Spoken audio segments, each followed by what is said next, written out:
نحمدہ و نصلی علی رسول الکریم اما بعد اعوذ باللہ من الشیطان الرجیم بسم اللہ الرحمن الرحیم وعدکم اللہ مغانم کثیرۃ تأخذونها فعجل لکم هذه وکف ایدی الناس عنکم ولتکون آیاتا للمؤمنین ویہدیکم صراطا مستقیما وأخرى لم تقدروا عليها قد أحاط الله بها وكان الله على كل شيء قديرا ولو قاتلكم الذين كفروا لولوا الأدبار ثم لا يجدون وليا ولا نصيرا سنة الله التي قد خلت من قبل ولن تجد لسنة الله تبديلا وهو الذي كف أيديهم عنكم وأيديكم عنهم ببطن مكة من بعد أن أظفركم عليهم وكان الله بما تعملون بصيرا۔ ابھی آپ نے سورہ فتح کی آیت 20 سے 24 کی تلاوت سماعت فرمائی۔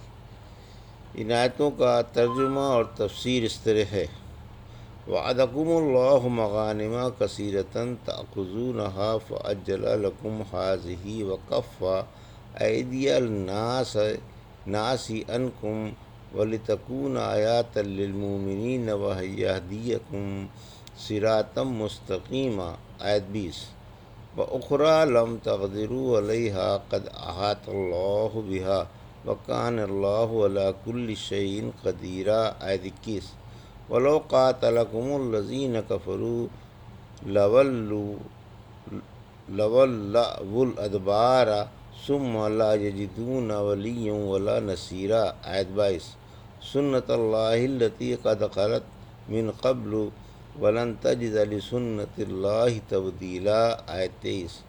وهو الذي كف أيديهم عنكم وأيديكم عنهم ببطن مكة من بعد أن أظفركم عليهم وكان الله بما تعملون بصيرا۔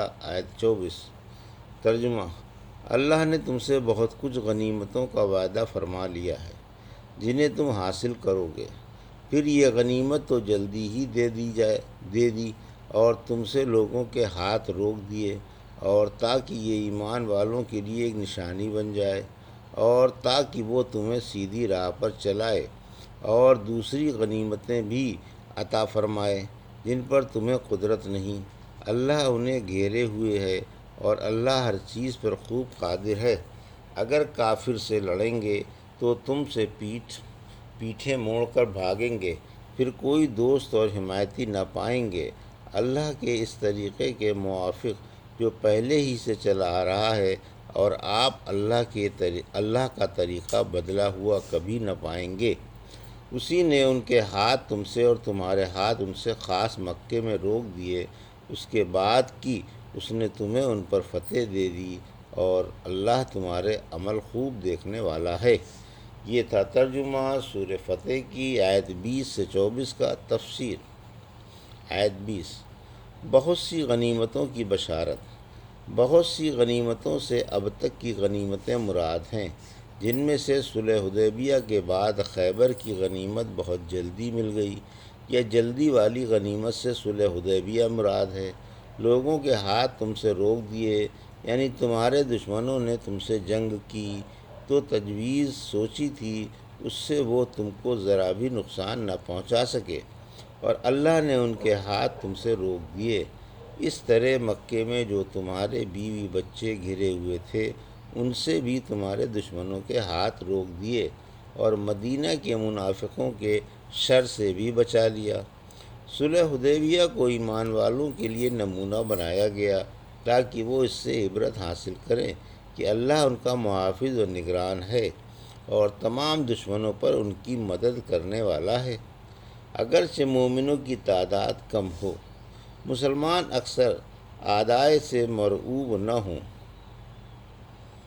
مسلمان کثرت اعداء سے مرعوب نہ ہوں، اور اللہ کے اس احسان عظیم سے انہیں یہ بھی یقین ہو جائے کہ اللہ ہر کام کے انجام سے بخوبی واقف ہے، اور بہتری اسی بات میں ہے جس کو اللہ مسلمانوں کے لیے پسند فرمائے، اگرچہ وہ بظاہر انہیں ناگوار گزرتی ہو۔ سورہ بقرہ کی آیت 216 میں فرمایا، ممکن ہے کوئی بات تم بری جانو حالانکہ وہ تمہارے لیے بہتر ہو۔ پھر فرمایا، اس لیے بھی کہ وہ تمہیں سیدھی راہ پر چلائے، یعنی اطاعت اور رسول کی تابعداری کی وجہ سے تم سیدھی راہ پر ہوگے۔ آیت 21، قیامت تک کی تمام فتوحات کا مزدہر، یعنی دوسری فتح و غنیمت کا بھی اللہ نے تم سے وعدہ کر رکھا ہے جو تمہارے قبضے سے باہر ہے۔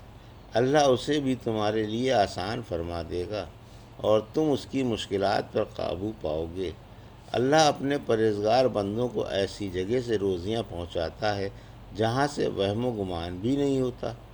اس غنیمت سے فتح خیبر یا فتح مکہ یا فتح روم و فارس یا قیامت تک کی تمام فتوحات مراد ہیں، یا وہ فتوحات مراد ہیں جو اب تک مسلمانوں کو حاصل ہوئی ہیں۔ آیت 22، مسلمان کافروں سے مرعوب نہ ہوں۔ اس آیت سے ایمان والوں کو بشارت دی گئی کہ وہ کافروں اور مشرکوں سے ہرگز مرعوب نہ ہوں۔ اگر مشرک ان کے مقابلے پر آئیں گے بھی تو اللہ مسلمانوں کی مدد فرمائے گا، کافر شکست کھائیں گے اور بدحواس ہو کر بھاگ کھڑے ہوں گے، پھر اپنا کوئی حمایتی اور مددگار نہ پائیں گے، کیونکہ یہ بدبخت اللہ سے اور اس کے رسول سے اور ایمان والوں سے لڑ رہے ہیں اور مومنوں کے پیچھے ہاتھ دھو کر پڑے ہوئے ہیں۔ آیت 23، حق باطل پر غالب آتا ہے، یعنی یہ اللہ کی عادت ہے کہ جب کفر و ایمان، حق و باطل اور نور و ظلمت کسی جگہ ٹکرا جائیں تو اللہ ایمان کو کفر پر، حق کو باطل پر اور روشنی کو اندھیرے پر غلبہ عطا فرماتا ہے۔ حق کا بول بالا اور باطل کا منہ کالا ہوتا ہے، جیسا کہ جنگ بدر میں اللہ نے مسلمانوں کو سرخرو اور سربلند فرما دیا۔ وجود یہ کہ ان کی اقلیت اور دشمن کی اکثریت تھی۔ بے سر و سامان مٹھی بھر مسلمانوں نے ساز و سامان والے ٹڈی دل مشرکوں کے دانت کھٹے کر دیے اور ناکوں چنے چبوا ڈالے۔ آیت 24، مسلمانوں پر اللہ کا ایک عظیم احسان، یعنی مسلمانوں میرا یہ احسان نہ بھولو کہ میں نے مشرکوں کے ہاتھ تم تک پہنچنے نہیں دیے اور ان سے کوئی ایذا تمہیں نہ ہونے دی، اور تم کو بھی حرمت والی جگہ جنگ کرنے سے روک دیا اور دونوں میں صلح کرا دی، جس میں تمہارے لیے دنیا اور آخرت میں خیر و برکت ہی ہے۔ صلح کی برکتوں کا ظہور امن و امان اور عافیت و سلامتی کے روپ میں ہوا، جو مسلمانوں کے لیے خیر کثیر کا سبب بنا۔ سلمہ بن عقوع فرماتے ہیں، حدیبیہ کے دن جب صحابہ 70 قیدی لائے اور انہیں آپ کے سامنے پیش کیا گیا تو آپ نے دیکھ کر فرمایا کہ انہیں چھوڑ دو اور شر کی ابتدا انہی سے ہونے دو اور دوسری بار بھی انہی سے شر اٹھنے دو۔ اس پر یہ آیت اتری۔ انس بن مالک رضی اللہ عنہ فرماتے ہیں، حدیبیہ کے دن آپ پر اور صحابہ کرام پر تنعیم سے اسی مسلح مشرک اتر کر آئے جو موقع پا کر حملہ کرنا چاہتے تھے۔ آپ نے ان پر بددعا کی، آخر وہ پکڑ لیے گئے۔